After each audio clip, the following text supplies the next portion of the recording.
Hey folks, welcome. Nashtaters here. So today I'm going to be talking about something that is going to be a supplement to another video that I made a long time ago. At least it seems like a long time ago. My beginner's guide to unit building, team building. Today we're going to be talking about a more advanced team building strategy. Let's get into it.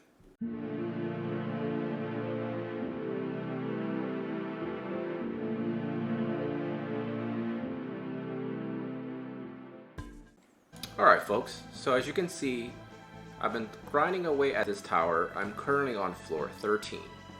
And I think one thing I'm learning about this game is that this tower is really testing our team building skills and where we're at in terms of how many units you have built. Now, the first few stages are quite easy actually. I used the strategy of just sending in 1 or 2 units and kind of just hack and slash their way through and basically don't use any skills.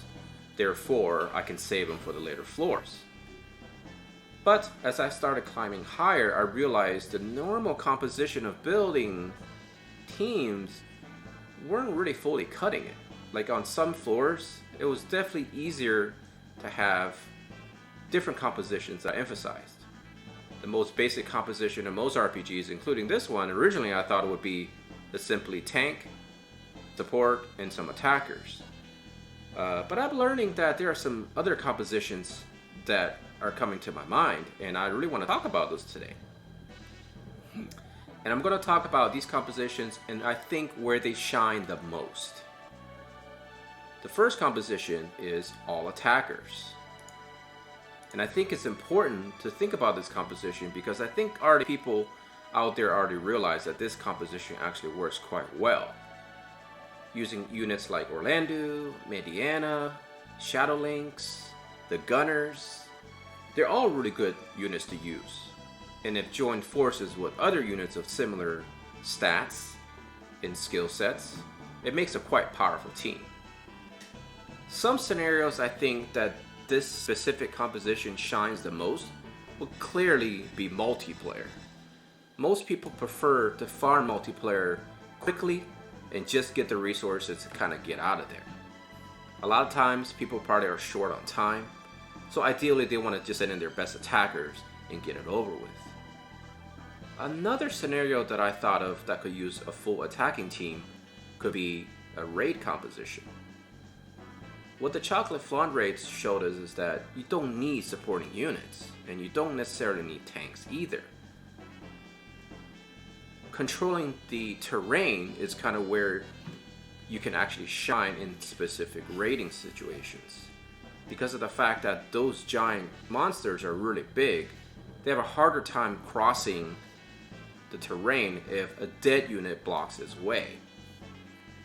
And so yes, attacking units forming one solid cohesive unit, it's a really good strategy to employ. And some of the floors that I've encountered in the Porcelain Tower, I feel like utilizing just attackers is enough. One of the combos that I used was Mediana and my Celir. As you can see, my Celir is actually not very high level. But man, these two were just devastating and tearing through the path. Now, one thing I do want to emphasize is that since you don't have supporting units or tanky units, your attacking units must be able to take a couple of hits.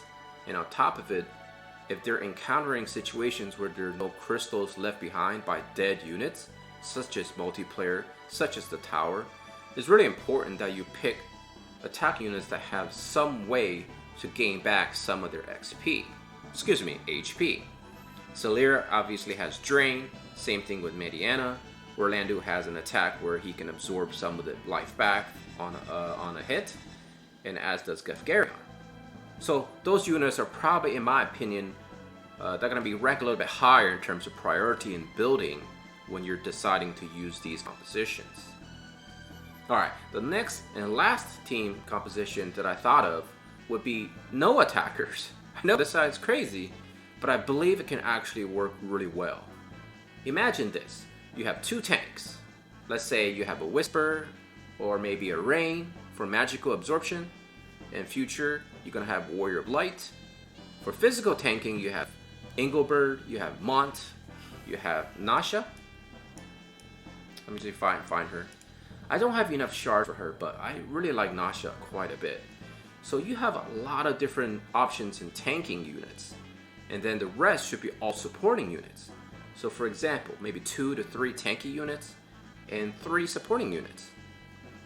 I think this composition is safe, it's fun, albeit it may be a little slow, but most supporting units actually have some source of damage.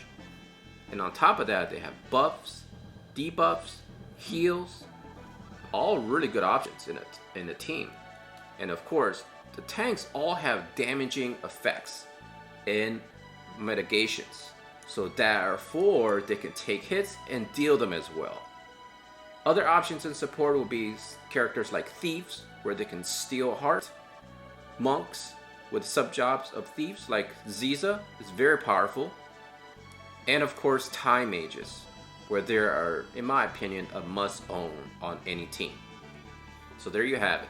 My 2 compositions for more advanced builds that you should be perhaps thinking about moving forward in this game. Now, what do you think? Do you agree or do you disagree?